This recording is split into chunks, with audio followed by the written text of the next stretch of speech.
कक्षा 10 हिंदी विद्यार्थिनी बहनें, हमने गद्य पर्व का एक वीडियो आपको भेजा था जिसमें एक नई शुरुआत शीर्षक से एक वैज्ञानिक संशोधक विषय कृति आपको भेजी थी।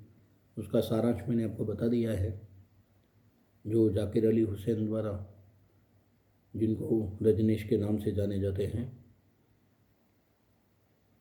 उनके बारे में हमने बताया था आपको। आज हम उसका पठन करते हैं, जो कि एक वैज्ञानिक संशोधक कृति है। इसमें दो वैज्ञानिकों ने मानव देह को तरंगों में विभाजित करके दूसरे स्थान पर ले जाने का प्रयत्न किया है। ऐसी एक खोज है यहाँ पर। तो शुरू करते हैं। प्रोफेसर हामिश और उनके सहायक माधवन के जीवन के वे अद्भुत क्षण थे। उनके जीवन में आज वह होने वाला था जो अद्भुत ही नहीं, असंभव भी था। मानवता के इतिहास में आज पहली बार मानव प्रक्षेपण यंत्र का परीक्षण संपन्न होने जा रहा था। दो अति शक्तिशाली कंप्यूटरों और द्रव्य विश्लेषण यंत्रों द्वारा निर्मित वह मानव प्रक्षेपण यंत्र दो खंडों में विभक्त था। यंत्र का एक भाग प्रोफेसर की प्रयोगशाला में तथा दूसरा भाग वहां से 500 मीटर दूर स्थित माघवन के घर में स्थापित किया गया था। प्रोफेसर रामेश ने कंप्यूटर पर अंतिम कमांड देने के बाद गर्व से स्क्रीन की ओर देखा। उनका चेहरा एक विशेष प्रकार की आभा से दमक उठा। आभा यानी चमक। कुछ ही पलों में कंप्यूटर ने प्रोसेस रेडी का सिग्नल दिया। प्रोफेसर रामेश ने अपने सहयोगी माघवन को फोन पर अलर्ट किया और धड़कते दिले के साथ कंप्यूटर चालित चैम्बर में प्रविष्ट हो गए और अगले ही क्षण मानव प्रक्षेपण यंत्र अपनी जटिल प्रक्रिया को संपादित करने में व्यस्त हो गया। दूसरे छोर पर यानी किनारे पर दूसरी जगह पर बैठा हुआ माघवन दम साधे कंप्यूटर की स्क्रीन पर आंखें गड़ाए हुए था। प्रोफेसर का शरीर अपने मूल तत्वों में विभक्त होने प्रारंभ हो गया था। बस अब कुछ ही क्षण की बात थी, लेकिन इस समय माघवन को एक एक क्षण एक एक साल के बराबर लग रहा था। और इसी अंतराल के बीच सहसा उसके दिमाग में वह घटना कौंध गई जब वह प्रोफेसर रामेश से पहली बार मिला था। यानी उसे पूर्व की बातें याद आई पहले की। वह एक ऐसा ही गर्म दिन था जब वह प्रोफेसर रामेश के जिगरी दोस्त आनंद मेहता की सिफारिश पर पत्र लेकर पहली बार उनकी लैब में पहुंचा था। उस समय वे अपने कंप्यूटर पर झुके हुए थे। माघवन का परिचय जानने के बाद प्रोफेसर रामेश ने सहर्ष उसे अपने साथ काम करने की अनुमति प्रदान की। माघवन ने एक नज़र प्रोफेसर के कंप्यूटर पर डाली, पर जब उसे कुछ समझ में नहीं आया तो उसने पूछ ही लिया, सर, आनंद सर ने बताया था कि आप किसी विशेष प्रोजेक्ट पर काम कर रहे हैं।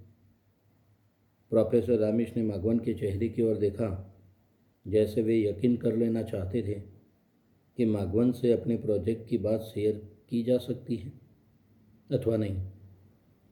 हालांकि माघवन के साथ आनंद की संस्तुति थी, मतलब सिफारिश पत्र था, लेकिन फिर भी उन्होंने माघवन की आंखों में झांककर उसे परख लेना उचित समझा।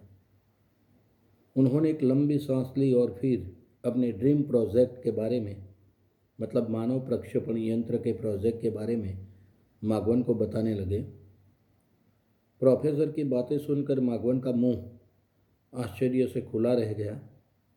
आखिर जब उससे रहा न गया तो वह पूछ ही बैठा, सर, क्या वास्तव में ऐसा संभव है? तो प्रोफेसर रामेश ने माघवन की ओर ऐसे देखा जैसे कोई 10 साल का बच्चा हो। वे बोले, क्यों नहीं भेजा जा सकता? कहते हुए प्रोफेसर रामेश एक क्षण के लिए रुके, पर माघवन की ओर से कोई प्रतिक्रिया व्यक्त न हुई। तो उन्होंने अपनी बात आगे बढ़ाई, अरे भाई, ये तो तुमने 5वीं क्लास में ही पढ़ा होगा। कि प्रत्येक वस्तु एक विशेष प्रकार के अणुओं से मिलकर बनती है। अणु और परमाणुओं से मिलकर बनते हैं और किसी भी परमाणु को आकार मिलता है उसके अपने भीतर मौजूद इलेक्ट्रॉन, प्रोटॉन और न्यूट्रॉन के कारण। हाँ, ये तो बहुत सामान्य सी बात है। मार्गवन ने उनकी बात का समर्थन किया। यदि हमें किसी वस्तु की संरचना को समझना हो तो हम क्या करेंगे? हम उस वस्तु को अणुओं और परमाणुओं का अध्ययन करेंगे। प्रोफेसर ने बातों का सिलसिला आगे बढ़ाया।